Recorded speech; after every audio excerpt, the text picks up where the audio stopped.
خاوتي وخواتاتي مساء الخير عليكم bonsoir tout le monde اهلا وسهلا مرحبا بكم يا جماعة الخير. J'espère que vous allez bien زول في اللاون.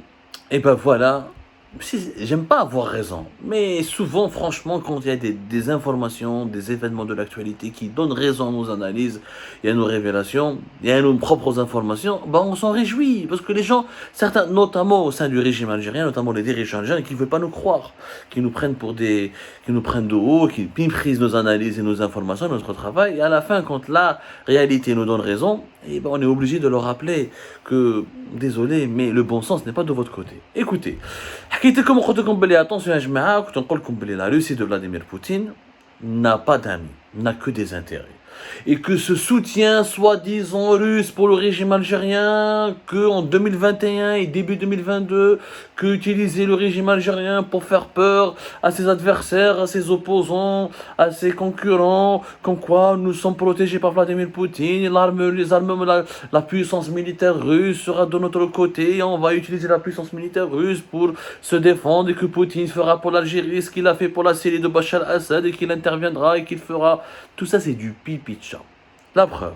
On nous a toujours fait croire, en tout cas, dans le conflit algéro-marocain, que la Russie est du côté de l'Algérie, qu'elle sera toujours du côté de l'Algérie, qu'elle-même protégera l'Algérie, ou elle aidera l'Algérie à se protéger. C'est par malheur une guerre éclate avec le Maroc, et le Maroc est soutenu par les États-Unis d'Amérique et Israël, et que l'Occident viendrait en aide au Maroc contre l'Algérie. On a toujours fait croire ça. Eh ben, c'est le contraire. La Russie s'en tape du problème algéro-marocain. Elle n'est pas alignée sur la position d'Algérien contre le Maroc. Il ne privilégie pas le Maroc, ou elle ne privilégie pas plutôt l'Algérie au détriment du Maroc. Et si elle fournit beaucoup d'armes à l'Algérie, c'est avec le Maroc qu'elle fait des affaires, et les affaires les plus intéressantes et les plus prospères, elle les fait avec le Maroc. La preuve, la Russie a choisi Casablanca au Maroc pour réparer tous ses navires de pêche.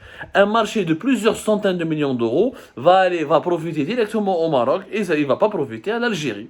Et c'est pas moi qui le dis, c'est le chef du bureau de l'agence fédérale russe des pêches, qui s'appelle Mikhail Tarasov, qui a annoncé jeudi dernier que les navires de pêche russes seront réparés dans le port de la ville marocaine de Casablanca, au lieu du port de Las Palmas, les îles Canaries qui appartiennent à l'Espagne, à cause des sanctions européennes décidées contre la Russie, dirigé par Vladimir Poutine. Les Européens et les pays européens n'ont plus le droit de traiter, de faire des affaires avec la Russie, notamment tout ce qui concerne la réparation des bateaux de pêche qui nécessitent un certain savoir-faire, et que la Russie elle a des navires, elle a des flottes de pêche très importantes au large des côtes internationales.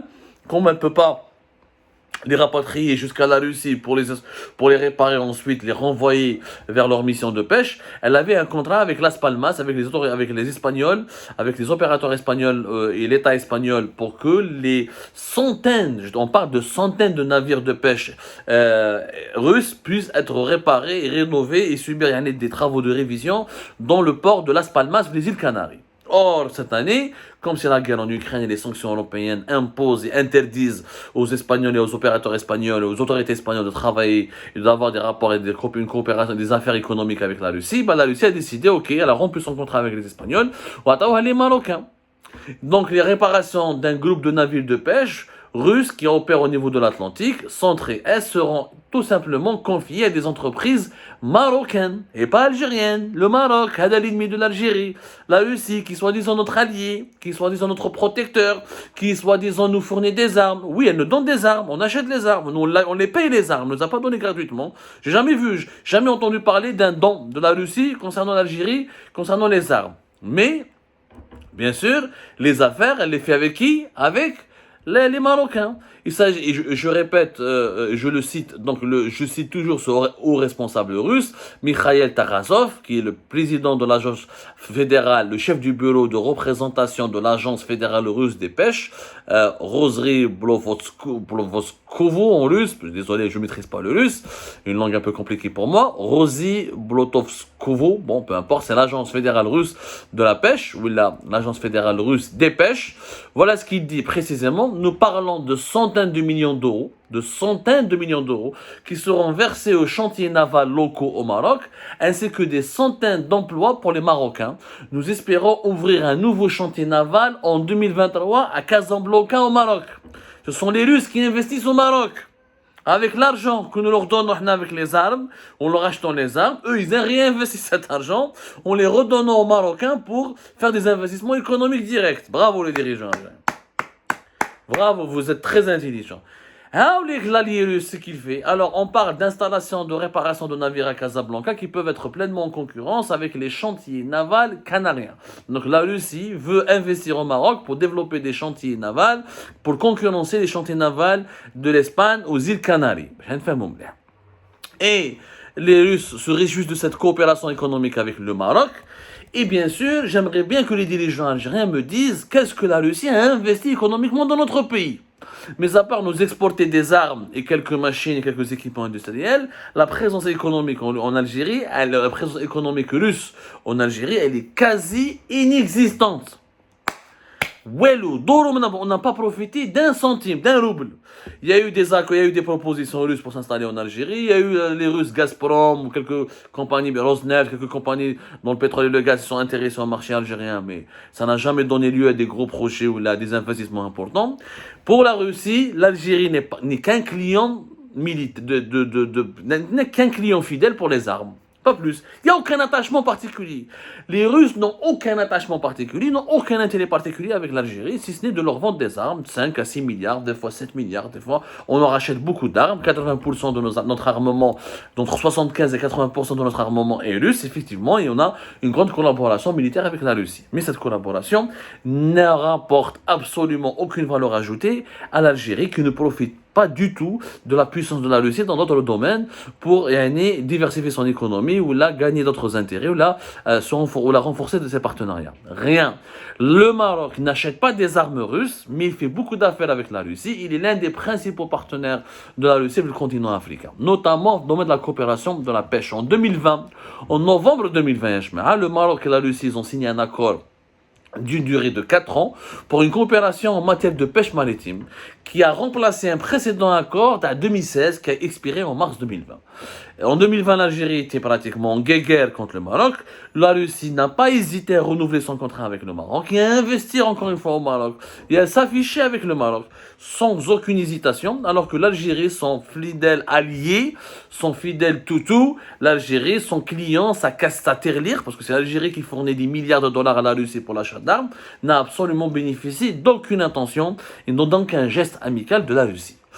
Je vous rappelle encore une fois que lors de la résolution du Conseil de sécurité concernant le Sahara occidental qui a été adoptée le 27 octobre 2022, et la Russie en tant que membre permanent du Conseil de sécurité n'a pas voté contre cette résolution, il n'a pas voté pour et s'est abstenu, il n'a nullement condamné l'occupation marocaine du Sahara occidental comme le réclame le régime algérien à chaque fois, comme le crée le régime algérien à chaque fois, et il ne soutient pas clairement l'option de l'indépendance du Sahara occidental comme le veut ou là comme l'exige la diplomatie algérienne et comme le souhaite ou là en rêve l'Algérie. Donc qu'est-ce qu'on a gagné avec la Russie? En quoi la Russie de M. Poutine nous aide, ou là nous privilégie, ou là nous donne une quelconque priorité, alors que nous lui achetons beaucoup d'armes, on lui verse beaucoup de milliards, on a provoqué l'hostilité de l'Occident, on est entré en bras de fer avec la France et les États-Unis d'Amérique à cause de ça, on subit beaucoup de pression américaine et des menaces de sanctions américaines. Là, les dirigeants algériens se sont calmés depuis le début de l'été 2021, parce qu'ils ont bien vu que l'allié russe en Ukraine est en train de s'enliser. On s'est entraîné militairement avec la Russie. On a fait trois exercices militaires ont été prévus.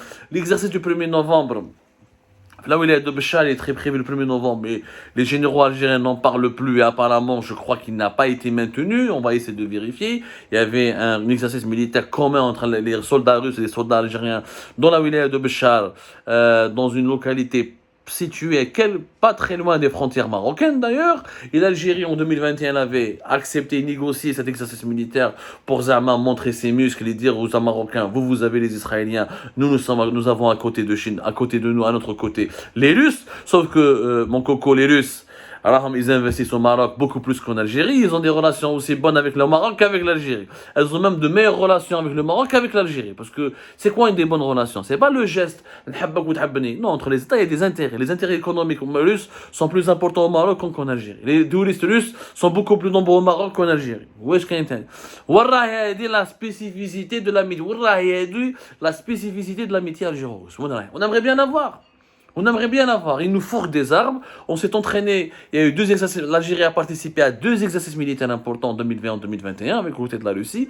Elle a pris le risque de s'afficher aux côtés de la Russie. Elle a pratiquement rejoint le clan de la Russie. Et on a gagné quoi? Wello.